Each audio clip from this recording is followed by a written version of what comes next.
William Hill sponsors Martin vs Joshua on Sky Sports Box Office. Lee Selby, second successful defence of his IBF Featherweight Championship. Great fight, Eric Hunter. Coming off the floor to show plenty of heart, plenty of skill. Still champion of the world. Fire away with your questions. Thank you very much.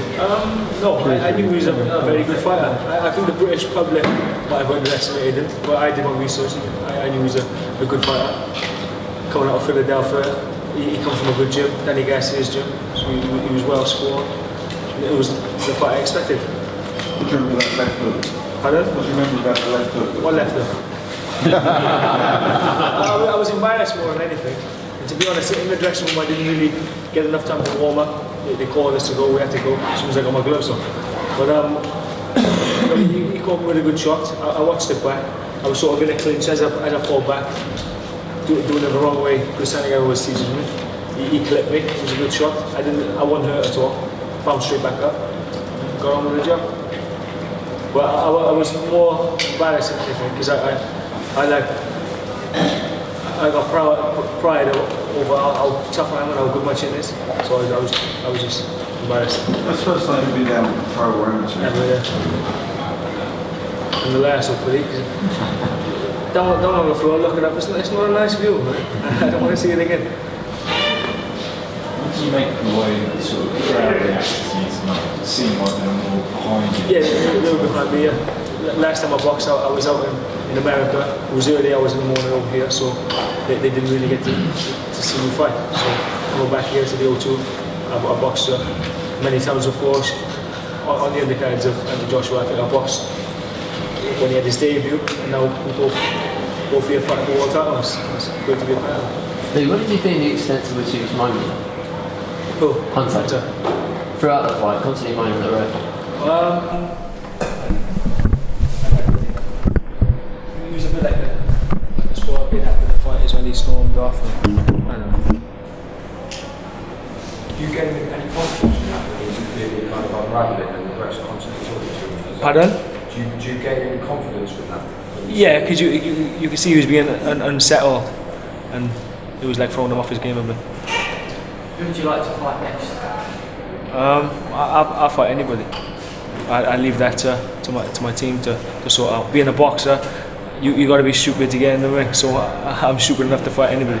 So I leave the guys with the brains to sort out the opponents. I get myself killed.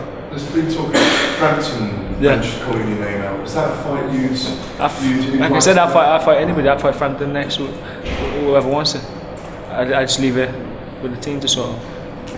You've got opportunities over here, but also in Yeah. Would you prefer to be boxing over here, or? Again, I don't mind where I fight. I'll fight anybody, anywhere. There's a lot of great champions who have been calling me out and mentioning my name. I'll take up any offer. Could you The best answer offer. that, Eddie, and just let us know? Yeah, I think when he boxed in Arizona, he wasn't quite feeling the same buzz as when he boxed here, but now he's boxed here. I think collectively, Jamie and Chris and me and Heyman, and he's got options to do whatever he wants. There's a lot of talk about the Josh Warrington fight. I think it's a good fight for British boxing. He's got his own tough fight next week against Amagassa.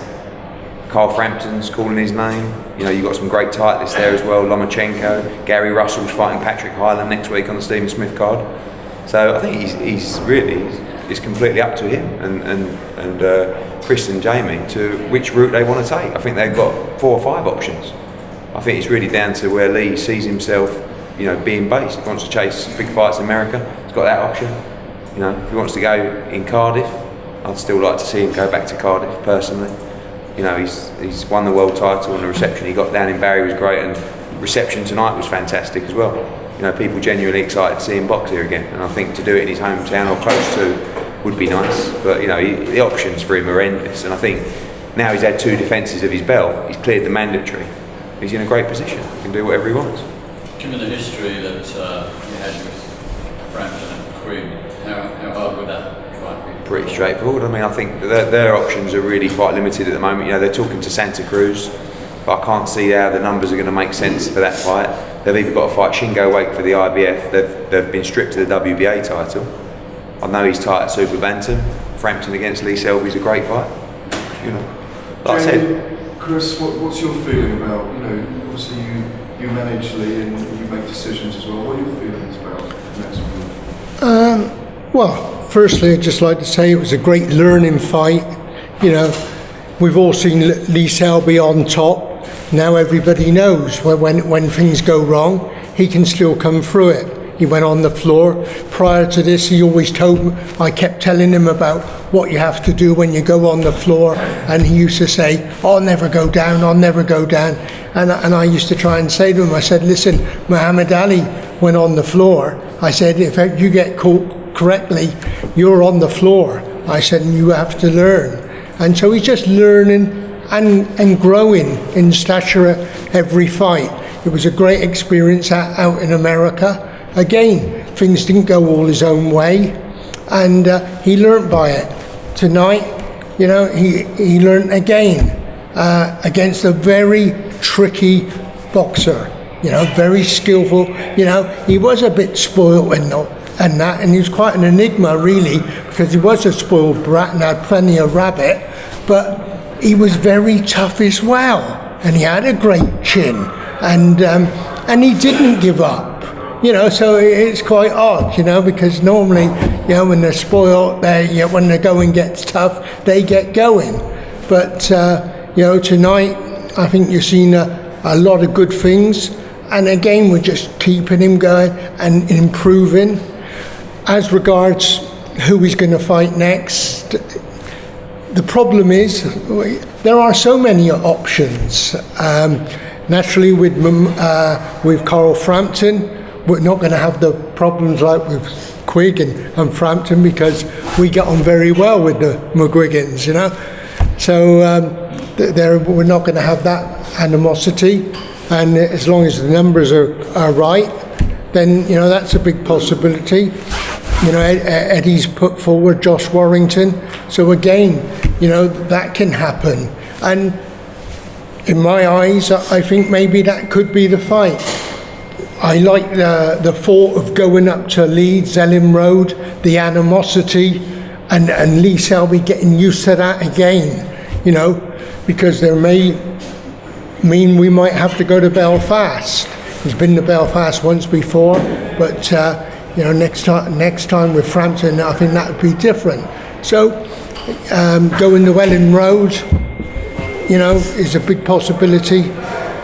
And likewise, like Eddie said about Cardiff, you know, we'd like to go at the Millennium and follow Joe Calzaghe, you know. Is that Ellen Road fight a potential summer fight you're looking at then? Yeah, I mean, like I said, Josh goes next week, so it gives him a small window, and you're looking really realistically at July and August. And I've spoke to Josh and Steve Wood, who both fancy the fight, but they have got sort of one eye on Amagassa as well at the same time. So as soon as that fight's out of the way, we can see if they genuinely want the fight. Is this headline then at Ellen Road? Yeah, for sure, yeah. Huh.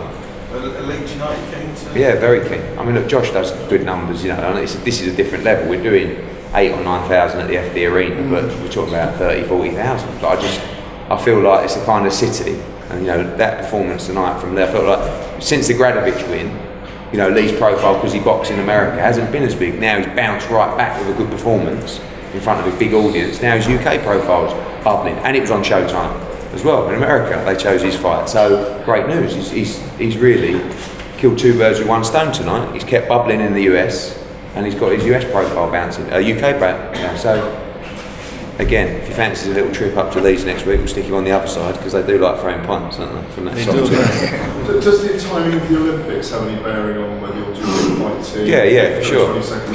Yeah, I mean, you know, same with AJ. Yeah. You know, we'll talk about that later, but I think the summer fights really have to be mid early July or end of August, September. Yeah. But I think end of August, early September is still an option.